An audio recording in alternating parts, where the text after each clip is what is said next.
Hello everyone and welcome back to the channel. In today's video I am going to be rescaping my ADA 45p, and I would be lying if I didn't say that I was gutted about having to rescape this tank. Well, I didn't have to, nobody put a gun to my head, but it was looking old, it was looking tired, and there was some really stubborn algae on some of the plants that was just beginning to annoy me, and I was kind of falling out of love with it. But when it was in its prime, yeah, this has definitely been one of my most favourite tanks I've created, just for how natural it was and how green it was. It was actually nice having just an all green tank.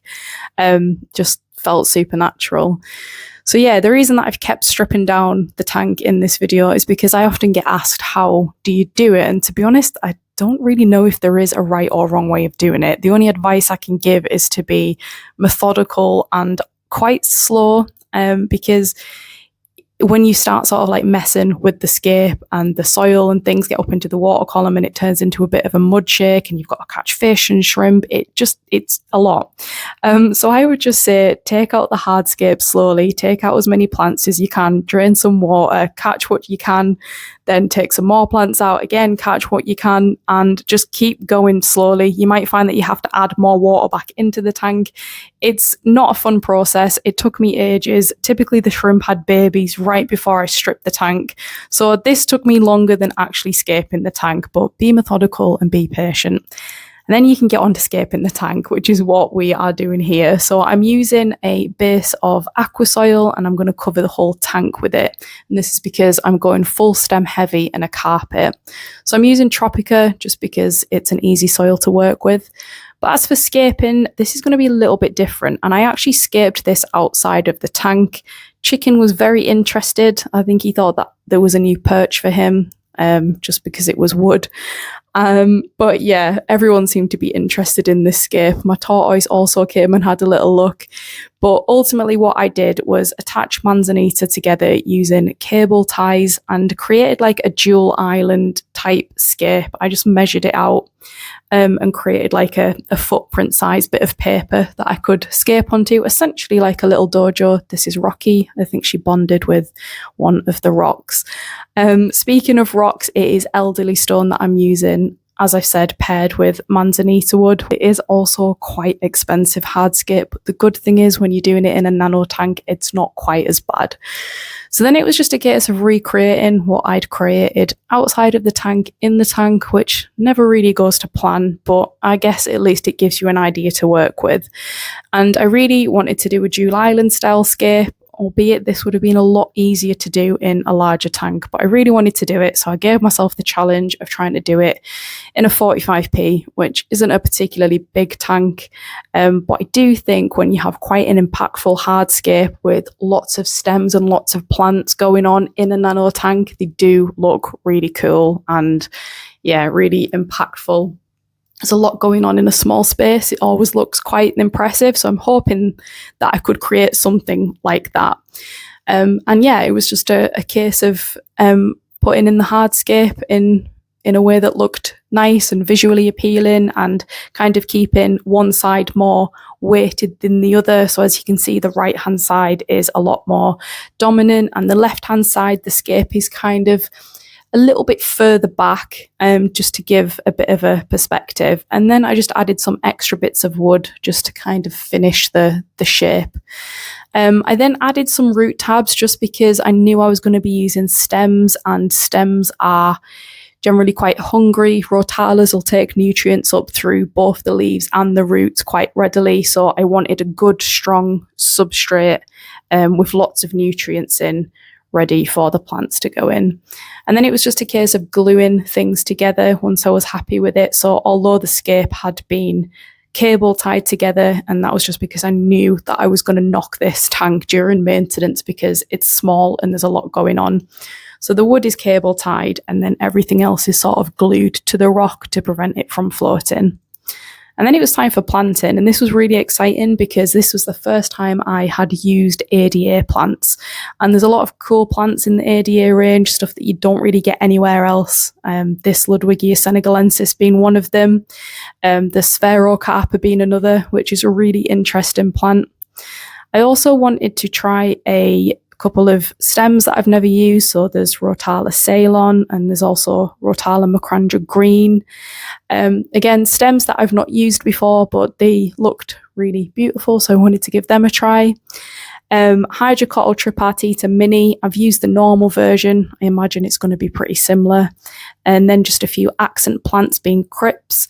And then a carpet of glossostigma, which I've never used before. I may or may not add a sicularis just to soften things up. And we've also got this crypt called Cividasani and some feather duster, but they aren't actually for this scape because they would get far too big. I'm actually going to put them in the 90, and yeah, hopefully they do well in there. So then it was just a case of laying out where I thought I wanted the plants to go, just a bit of a plant plan just to give me an idea of how it would look, and just working things out based on how big plants get. Yeah, just don't really normally do that, but this just felt like a bit more of a trickier scape to plant. So yeah, it was a case of just wetting the soil. I used to always plant in dry soil, and I always find that really tricky. So now I do tend to just spray it down. I find that especially with carpeting plants, wet soil seems to grip them a lot easier. So yeah, it was just a case of going in and planting the whole tank up.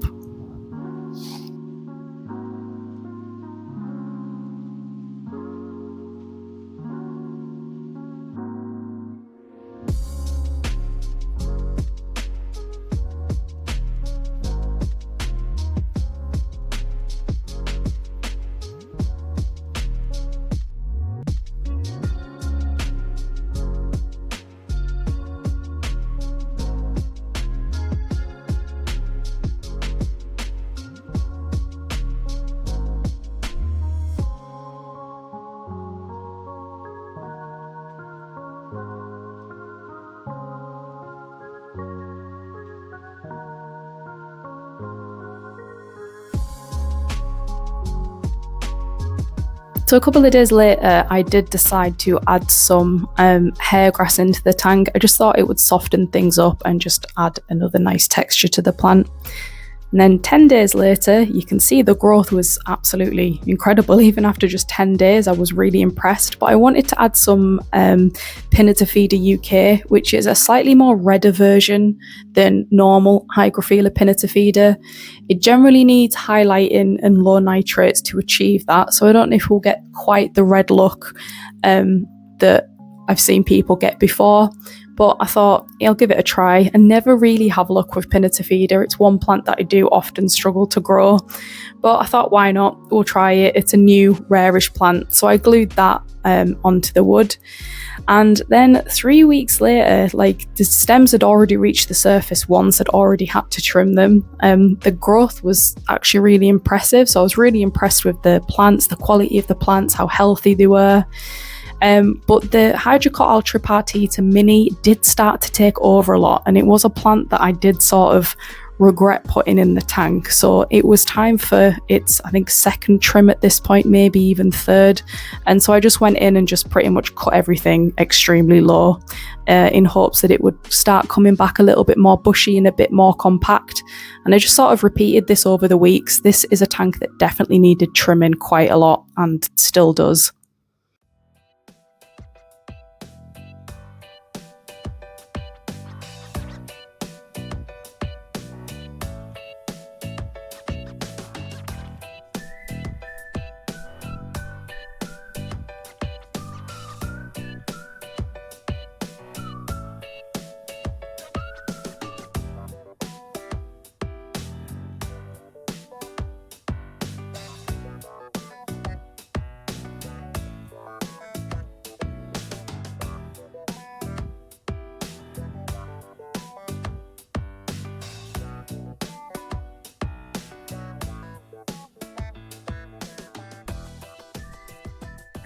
So here we are, and it has been about 3 months since I planted this tank.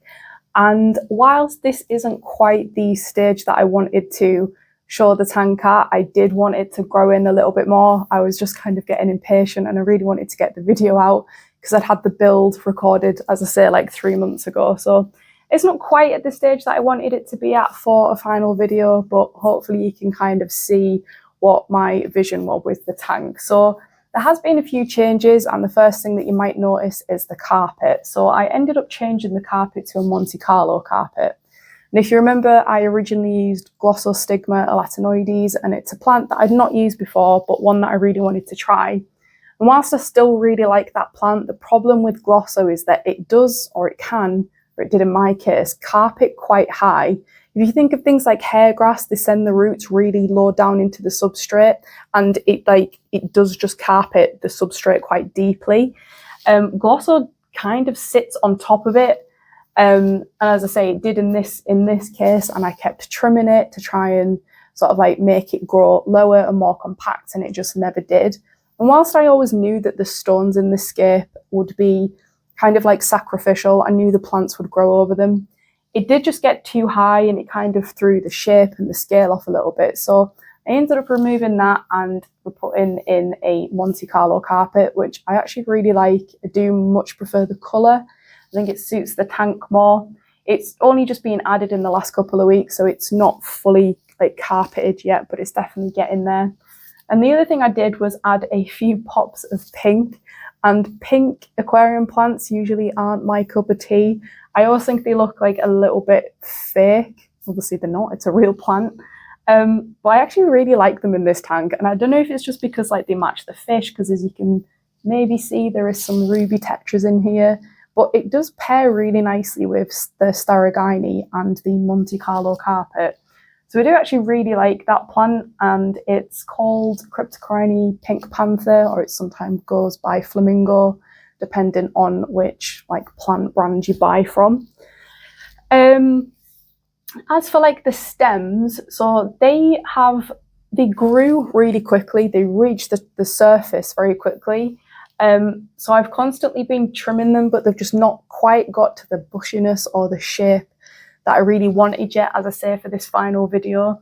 And ideally, I want the macrandra green to be sort of like a lot higher. This is like the more dominant side of the scape, and this side being like a little bit smaller and less dominant. That was the shape that I was going for.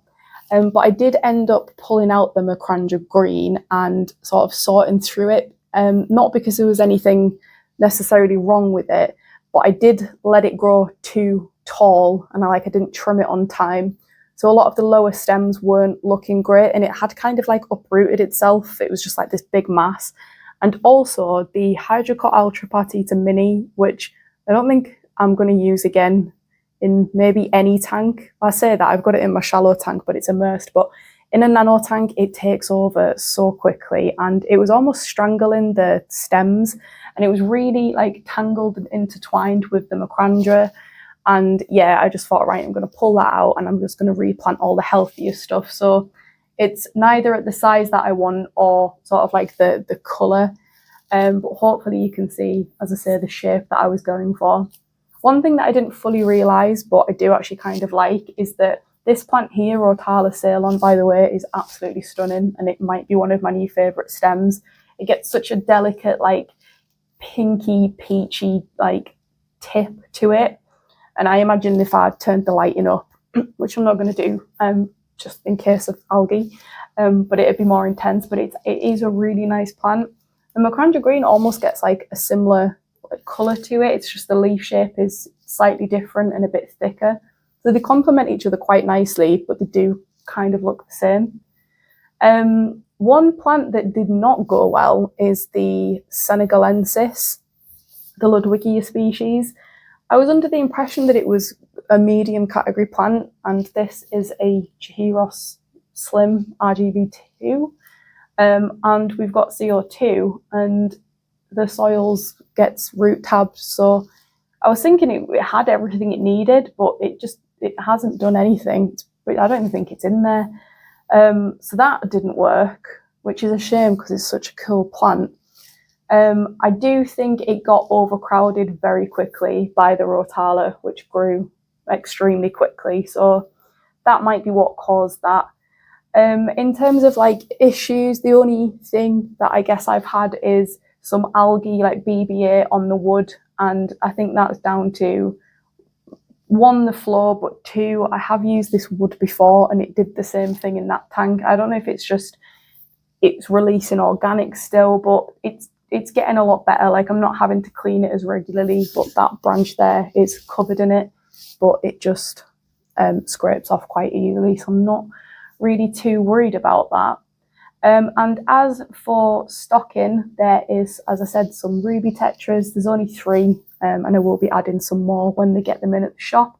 And there is some really stunning orange neocaridina, which I absolutely love. They're like little carrots, and under this light, they look amazing. So I really, really love them. There is also some like wild type shrimp in there, so the genetics might get watered down, but we'll see. I'm probably going to add another group of oranges in as well, because I absolutely love them.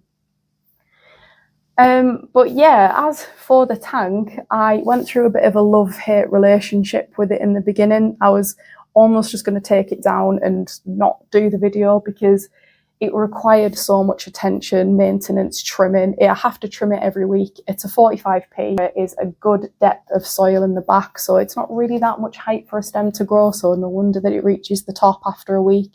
And it was just getting a lot, and I didn't really like it at this point, and I was like, I'm just going to take it down and make something really easy. I have 4 tanks, and I don't use stems often for this reason.